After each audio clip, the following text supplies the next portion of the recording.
বাংলাদেশের যেখানে আছো first year MBBS BDS students and the students all over the world who are watching me, তোমাদের সবাইকে অনেক অনেক শুভেচ্ছা ও স্বাগত জানাচ্ছি। আমি ডাক্তার চন্দনা সরকার, সহযোগী অধ্যাপক ও বিভাগীয় প্রধান, অ্যানাটমি বিভাগ, শেরেবাংলা মেডিকেল কলেজ, বরিশাল। আমাদের আজকের topic problem based anatomy question and answer. তো আগে একটু কথা বলে নিই, তোমরা যারা 2023-তে ফার্স্ট প্রপ এক্সাম দেবে, তোমাদের কিন্তু paper 1, paper 2, group A, group B সব জায়গায় একটা করে প্রবলেম বেসড কোশ্চেন থাকবে এবং সেই কোশ্চেনটা কিন্তু কম্পালসারি, তোমাকে উত্তর দিতেই হবে। তো কোশ্চেনগুলি কীরকম হয়, তো আমরা আজকে বললাম যে একটা হিউমারাসের উপর এরকম একটা আমরা কোশ্চেন করব। Suppose a 55-year or 56 years old lady or gentleman sustained a severe blow on his right or left flexed elbow. দেখো এই right or left flexed elbow, এখানে একটা severe blow he or she sustained, এরপরে কি হবে? He or she developed pain and swelling over this region. এখানে pain, খুব ব্যথা আর ফুলে উঠছে। এখন কি হবে? সে কার কাছে যাবে? একজন অর্থোপেডিশিয়ানের কাছে যাবে। এবার কি হবে? ফিজিশিয়ান তাকে এক্সামিন করবে। তা আফটার এক্সামিনেশন উনি দেখলেন যে equilateral triangle between olecranon process of the ulna and the medial and lateral epicondyle of the humerus, এই ইকুইল্যাটারাল ট্রায়াঙ্গেলটা ডিস্টার্ব হয় নাই। এরপর উনি একটা এক্স রে করতে বললেন পেশেন্টকে। এক্স রে আসার পর উনি এক্স রেতে দেখলেন যে এটা একটা সুপ্রা কন্ডাইলার ফ্র্যাকচার।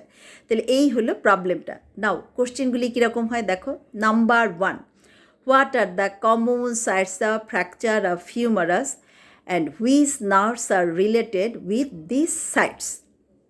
তাহলে দেখো অ্যান্সারটা কি আমরা জানি যে 3 common sites of fracture of humerus কী কী? Number 1 surgical neck, number 2 mid shaft, and number 3 supracondylar region. And which nerves are related, এই জায়গাগুলোয় কোন নার্ভ থাকে?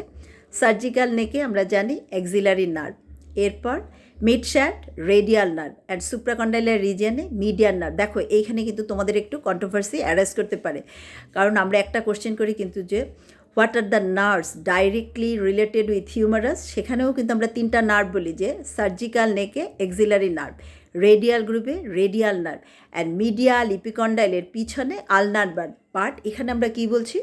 Supracondylar region. এইখানে কোন নার্ভটা রিলেটেড? Median nerve. পরের question, which nerve is commonly affected by supracondylar fracture of humerus? অ্যান্সারটা কি? Median nerve. Question number 3, why the equilateral triangle between olecranon process and medial and lateral epicondyle of the humerus has not been disturbed? কেন disturb হয় না? Because fracture line lies above this 3 bony points. পরে আরেকটা question দেখো যে how will you differentiate, যে এই যে ফ্র্যাকচারটা এটা সুপ্রাকন্ডাইলার ফ্র্যাকচার নাকি posterior dislocation of the elbow, এটা ক্লিনিক্যালি এক্সামিন করে তুমি কীভাবে কনফার্ম হবে? এটা তুমি তো না, আসলে ওই অর্থোপেডিশিয়ান কীভাবে কনফার্ম হবেন? এইটার উত্তরও কিন্তু সেই একই, যে সুপ্রাকন্ডাইলার ফ্র্যাকচারে ইকুইল্যাটারাল ট্রায়াঙ্গেলটা এটা ডিস্টার্ব হবে না, বাট যদি posterior dislocation of the elbow হয় তাহলে তো এই যে আমাদের ইকুইল্যাটারাল ট্রায়াঙ্গেল এটা ডিস্টার্ব হবে। এখন দেখো আরেকটা কোশ্চেন, এটা কিন্তু তোমাদের পরীক্ষায় আসবে না, যে what do you mean by equilateral triangle? Equilateral triangle মানেটা কি? সমবাহু ত্রিভুজ, যে ত্রিভুজের 3 বাহু সমান এবং 3টা অ্যাঙ্গেলই সমান, যে triangle whose arms equal length এবং অ্যাঙ্গেলগুলো ইকুই অ্যাঙ্গেল, মানে একই রকম অ্যাঙ্গেলগুলো। আমরা জানি যে ত্রিভুজের 3 কোণের সমষ্টি 2 সমকোণের সমান, তাহলে প্রত্যেকটা কোণ কত হবে? 60 ডিগ্রি। তাহলে একটা equilateral triangle is a triangle whose length of every arm is equal and every angle, এটা কি? ইকুই অ্যাঙ্গেল, প্রত্যেকটা angle equal angle, that is 60 degree. তাহলে এটা হলো ইকুইল্যাটারাল ট্রায়াঙ্গেল। তাহলে সুপ্রাকন্ডাইলার ফ্র্যাকচারে এই ইকুইল্যাটারাল ট্রায়াঙ্গেল এটা ডিস্টার্ব হয় না। তো এর সাথে আরও এডিশনাল কোশ্চেন তোমাকে দিয়ে দিতে পারে, ওই যেটা বললাম যে which nerves are directly related, যে সেই ডাইরেক্টলি রিলেটেড নার্ভ 3টা, বাট সেখানে থাকে কোনটা? মিডিয়াল ইপিকন্ডাইলের পিছনে আলনার নার্ভ। বাট এই যে কমন সাইটস অফ ফ্র্যাকচার, এই রিজিয়নে কোন 3টা নার্ভ থাকে? ওই axillary nerve, radial nerve and median nerve. এবং এখানে আমরা বলছি কি সুপ্রাকন্ডাইলার ফ্র্যাকচারে কমনলি অ্যাফেক্টেড ইনজিওর্ড নার্ভ কোনটা? সেটা হলো মিডিয়ান নার্ভ।